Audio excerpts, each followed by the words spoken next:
motorunuzun düzenli servis bakımını yaptırmazsanız ne olur?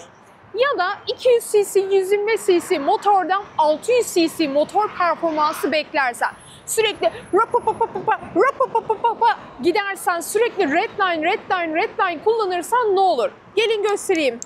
Şöyle mikrofona doğru tutuyorum. Bu çıtırtıyı duyuyor musunuz? Bu X-Pulse'ın pistonu. Yani aslında küçücük bir piston var orada çalışan. Size güç sarf eden ve sizi A noktasından B noktasına götüren. Bu servis bakımını geciktirmiş, motoru sürekli redline'da kullanmış. Sonra o duyarsınız böyle tık tık tık tık tık tık tık diye çalışır. İşte aslında bu sesi yapan. Motorunuzun servis bakımını doğru yaparsınız ve doğru devirde kullanırsınız. Hiç bunları yaşamazsınız.